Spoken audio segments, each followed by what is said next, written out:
Hello everyone, welcome to the last minute revision video for IAL Unit 6.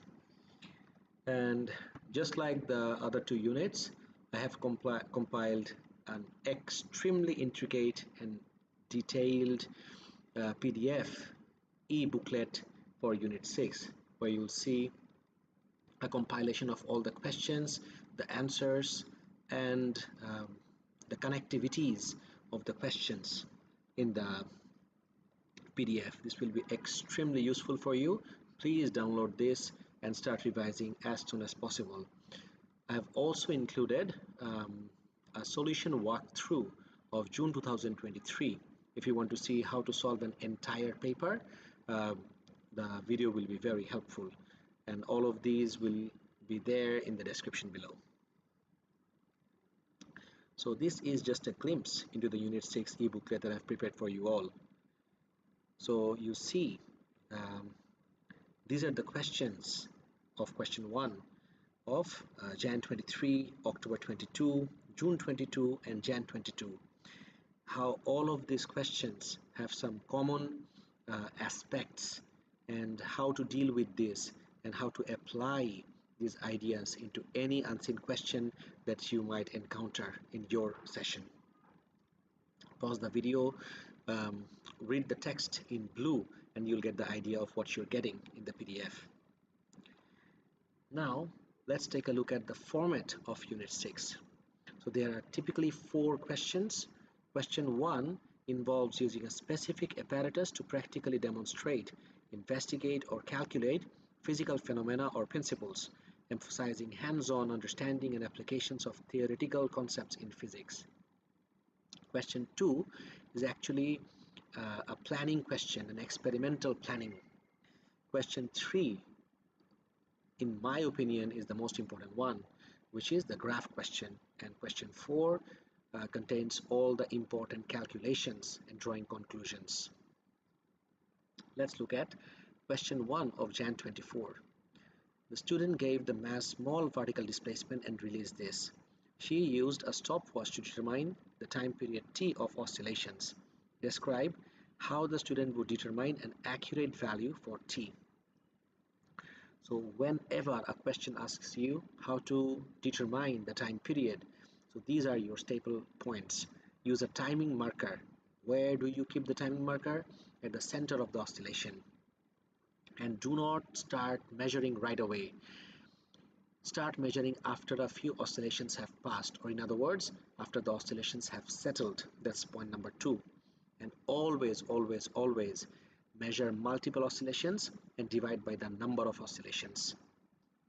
Because if you measure just one oscillation, time for one oscillation, the percentage uncertainty will be humongous. That's not something we want. Question 1 of October 23 shows a copper wire placed between 2 magnets, and there is a current in the wire. So the question asks, describe one safety issue and how it should be dealt with. So this safety issue comes in both question 1, question 2, not generally in question 3, but either in 1 or 2. So whenever current flows through a wire, there is always a chance of the wire getting heated up, because current has a heating effect. So always turn off the power supply between readings. Question 1 of June 23 asks you about the flow rate or rate of flow. So you know rate of flow is actually volume by time. So you need 2 quantities to calculate the rate of flow. One is time, the other one is volume. So how do you construct your answer, everybody? So measure the time for a known volume of water to flow out of the tube. Now you have 2 quantities. You have the time as well as the volume, and use the formula volume flow rate equals to volume by time to calculate the rate of flow. Question 2 of Jan 24, like I already mentioned before, question 2 is a planning question.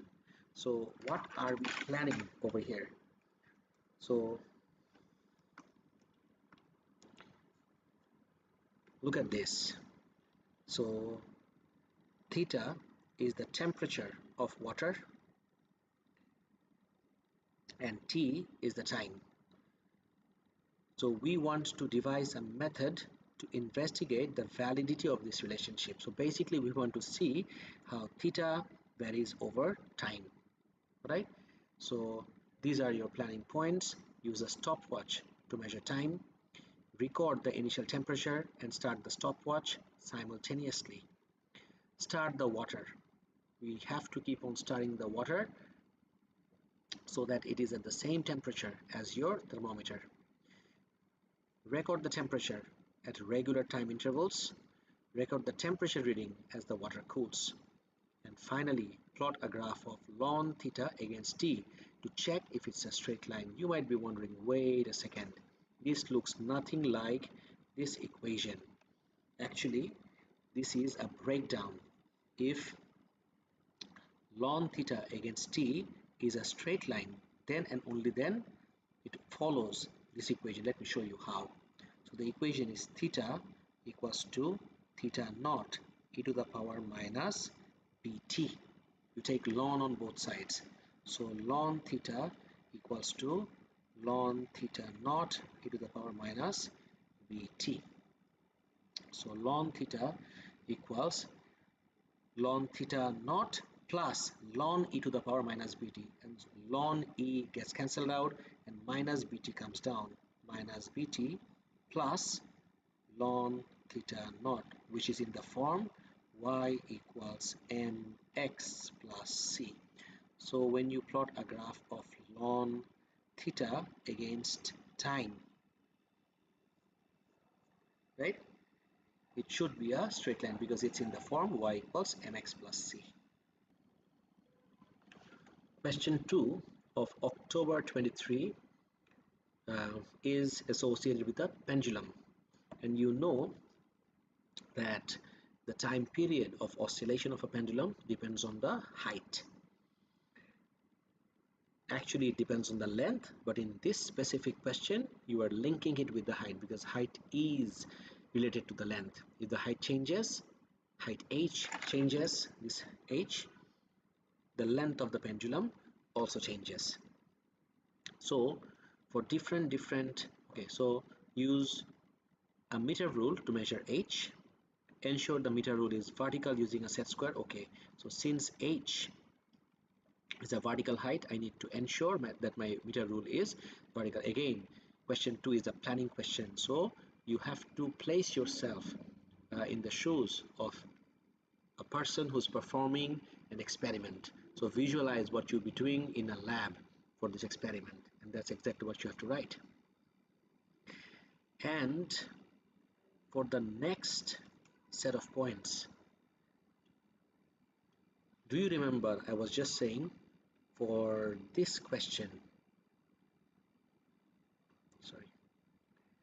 this question, how to measure the time period, whether it's a spring mass system or whether it's a pendulum, we always use the same points. See, this is how there are common points between questions. Always use a timing marker at the center of the oscillation, measure time for multiple oscillations and divide by the number of oscillations, and for an experiment you have to determine at least 5 different values of t for 5 different values of h. Then plot a graph of t squared against h, because this part of the question says your method should use a suitable graph. So based on the equation that was given in October 23, you have to draw a graph. Question 2 of June 23 asks you about the absorption of beta particles in aluminium.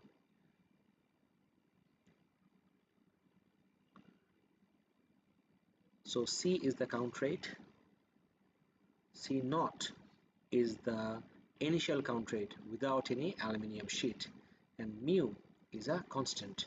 So the question says devise a plan to obtain data required to test the validity of this relationship.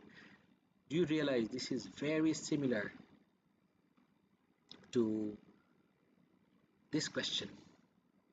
The only difference is over here the question asks you your method should include a suitable graph, but this one didn't ask you about a graph. Had they asked you about a graph, this is what you should have said in the last points. C equals C naught e to the power minus mu x, right? So you have to take ln on both sides, right? So ln C equals ln C naught e to the power minus mu x.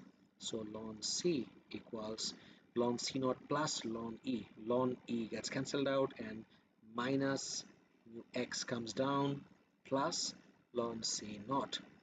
So this is in the form y equals mx plus c.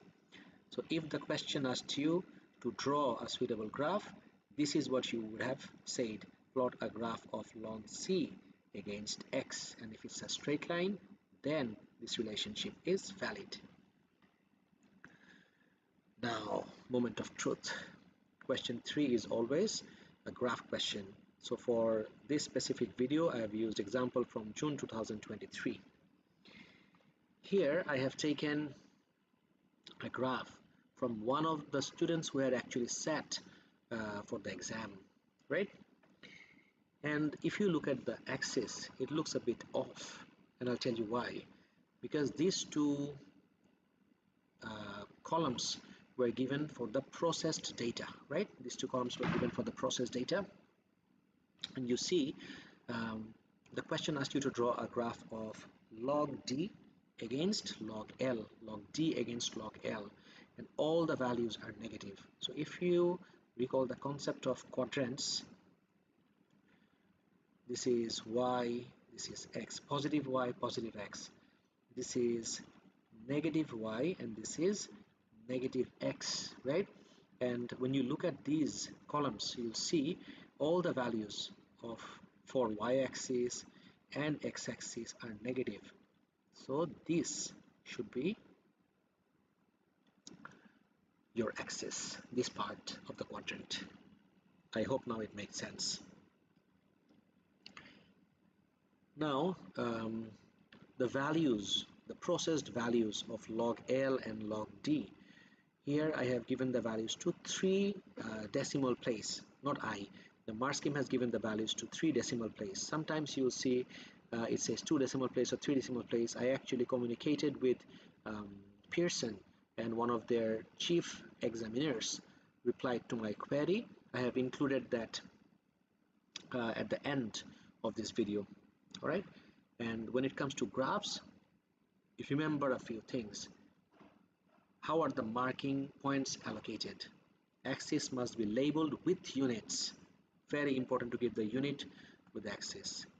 Then you have to choose a suitable scale, and when it comes to scaling, always remember scaling has to be done in increments of 1, 2, 5 or their multiples of 10, meaning it can increase by 2, 4, 6, 8, 10. What you cannot do is make increments of 3, like 3, 6, 9, 12, 15. This is what they call an awkward scale. This is not acceptable. In fact, increments of 4s are also not acceptable. And the divisions must be after every 10 small squares. So if you look over here, you'll see all the divisions. I mean, the divisions for the scaling are after every 10 square, right? And the increments must be of either 1 to 5 or their multiples of 10. All of these are very, very, very detailed, mentioned in very extreme details in the PDF booklet. You'll find all the points for the graphs in the PDF booklet. Do check it out. Question 4 of Jan 24 says student use vernier calipers to measure diameter D. So question 4 is always the calculation question, everybody, right? So the question says explain one technique he should use to measure D. So there can be 2 approaches to this question. One is repeat at different orientations and calculate a mean. So when you repeat and take average, you actually reduce the effects of random error. So this could be one approach. The other one is check for zero errors on the calipers to eliminate systematic errors. I have seen so many students mixing up reduce and eliminate. You cannot eliminate random errors. You can only reduce random errors. But if you take into account the zero errors or the systematic errors, you can actually eliminate them. Next part of the question says, student estimated the thickness T of the center of the lens was approximately 5 mm. Explain the most appropriate instrument the student should use for a single measurement of T. Your answer should include a calculation. So look at this, everybody. Question says single measurement. So you take a single measurement with an instrument. What instrument are you using? You're using a micrometer screw gauge. So the resolution of a micrometer screw gauge is 0.01 millimeter, right? And for a single measurement, the uncertainty is resolution divided by 2. So 0.01 divided by 2 gives you 0.005. You can add plus minus here. So this is the uncertainty. And as always, the equation for percentage uncertainty is uncertainty divided by measured value times 100. So you can see it gives a very small percentage uncertainty, and this is actually your second marking point. Use a micrometer screw gauge as it gives a very small percentage uncertainty. Next, this is super important, everybody, and I see so many students struggling with these combining uncertainties and percentage uncertainty calculations. Please see how I do it. So an equation is given, f, which is the focal length, uv by u plus v. Show that the uncertainty, okay, in f is about 0.2 centimeter. Now the uncertainty in u is given, uncertainty in v is given, but what you cannot do is multiply u and v to get the uncertainty of uv, because that's not how uncertainty works, right? When it comes to uncertainty, absolute uncertainties can only be added up when they are in addition or subtraction form. So you can find out the uncertainty of u and v, that's fine, but since u and v are in product form, you cannot directly find out the uncertainty of uv by multiplying the uncertainty of u times the uncertainty of v. That's not how it works. So you have to go other way around. You have to find out the uncertainty using percentage uncertainty. This has become somewhat of a stable question over the years, recent years of course. So we go step by step in baby steps. First, let's find out the percentage uncertainty in u. So you can see the uncertainty is given, the value of u is given. So uncertainty divided by measured value into 100. That gives me the percentage uncertainty of u. Then you find out the percentage uncertainty of v the same way. Uncertainty divided by measured value into 100. Then you find out percentage uncertainty in u and v. Okay, this step is a bit complicated. Okay, so uncertainty in u plus v is the uncertainty of u plus uncertainty of v, because when quantities are in addition or subtraction form, you can add up their uncertainties. So this 0.1 plus 0.1 is actually the uncertainty of u plus v. So once you have the uncertainty divided by the value of u plus v, you just add up u and v and then multiply it with 100. Then you get the percentage uncertainty of u plus v. Then look at f. It's uv divided by u plus v. So percentage uncertainty of f will be percentage uncertainty of u plus percentage uncertainty of v plus percentage uncertainty of u plus v, because the whole thing is either in product form or division form, and when quantities are in product or division form, you add up their percentage uncertainties. Now once I have the percentage uncertainty in f, right?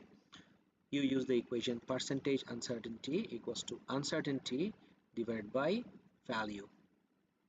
So uncertainty in F will be percentage uncertainty times the value. What was the value of F?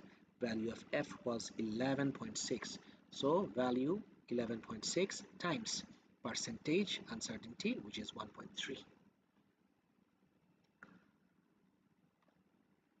Next, from the same year, the refractive index of the material used to make the lens is determined using the formula n equals 1 plus d squared by 8tf.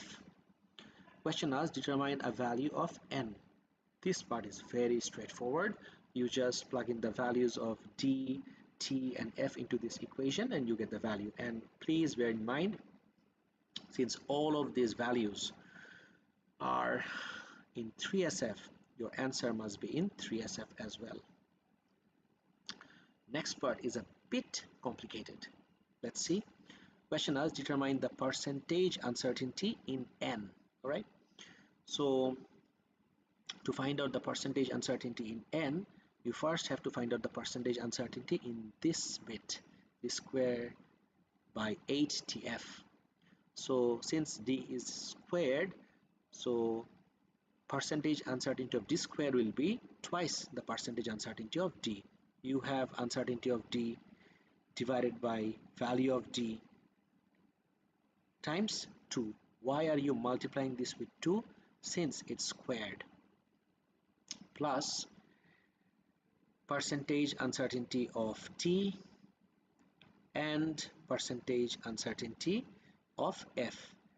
8 is irrelevant here because constants do not affect percentage uncertainty. You don't have to do anything with 8 because constants do not affect percentage uncertainty. So you add up these values, you get the percentage uncertainty of d squared by 8tf. Now if you actually make d squared by 8tf the subject of the equation, it is n minus 1. And what was the value of n, everybody? You already found out in the previous question. The value of n was 1.63. So n is 1.63 minus 1, which will give you 0.63. So the value of d squared by 8tf is actually 0.63. You already have the value of percentage uncertainty. Then recall, percentage uncertainty equals to uncertainty divided by value. Okay, so the uncertainty in this is super complicated, everybody. Look at this very carefully. So the uncertainty in d squared by 8tf equals percentage uncertainty of d squared by 8tf times value. Okay, so what was the percentage uncertainty in d squared by 8tf? It was 2.8%. And what was the value of d squared by 8tf? That was 0.63. So you multiply 2.8% with 0.63. This gives you uncertainty of d squared by 8tf. Now, to calculate the percentage uncertainty in n, 1, which is a constant, will not affect the uncertainty of this value. So, if the uncertainty of d squared by 8tf is this value, the uncertainty in n will also be this value. I think you're getting a bit lost here. Let me give you a simpler insight. So let's say if uncertainty in x equals plus minus 2, then uncertainty in 1 plus x is also plus minus 2. This 1 is not going to affect the uncertainty. I hope now you can relate to this. So if the uncertainty in d squared by 8tf is this value 0.63 times 0.028, so the uncertainty in 1 plus d squared by 8tf is going to be the same as the uncertainty of just d squared by 8tf, which is the uncertainty of n. So now this value is actually the uncertainty in n, everybody, because this plus 1 doesn't affect the uncertainty, divided by, so we all know percentage uncertainty is equal to uncertainty divided by value. So the value of n is 1.63, everybody, and multiply it with 100, which gives you the percentage uncertainty in n. So this bit was a bit complicated. Go through this one more time. Question 4, last part of this question, asks you the refractive index of crown glass is 1.52. Deduce whether the lens could be made from crown glass. So this is again a very common question. For this type of questions, always compare the percentage uncertainty with percentage difference. We just found out the percentage uncertainty of n, which was 1.1, and for this part we just find out the percentage difference. So for percentage difference, we want to see how far off it is from 1.52. So that's why you divide by 1.52, right? So 1.63 minus 1.52 divided by 1.52 gives you a percentage difference of 7.2. And in the previous part, we had found out percentage uncertainty was 1.1. So what is your conclusion, everybody? So if the percentage difference had been less than percentage uncertainty, then and only then it could have been made from crown glass. But since the percentage difference here is greater than percentage uncertainty, it is not made from crown glass. Then I want to show you my communication with Pearson, one of the senior examiners, and I sent them some of my queries, and the text in italic are their responses. So I asked in Unit 6 of June 23, question 3b, where students were supposed to use the additional column for the process data. The mark scheme for that year says to code the logged values to 3 decimal place. However, in Jan 24, question 3c, the mark scheme says to code the values to 2 decimal place. So their response was, in either case, both 2dp and 3dp were acceptable. So they did not penalize anyone who chose 2dp over 3dp or vice versa. The second question I asked was very important.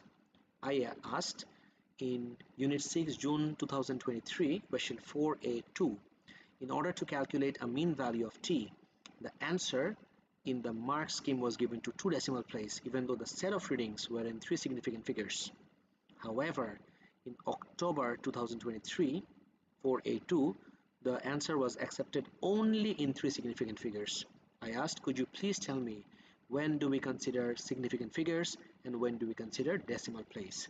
So I have given you the questions as well, and this was their response. Go through it very carefully because this is actually from a very senior examiner, the person who will be checking your script for your exam.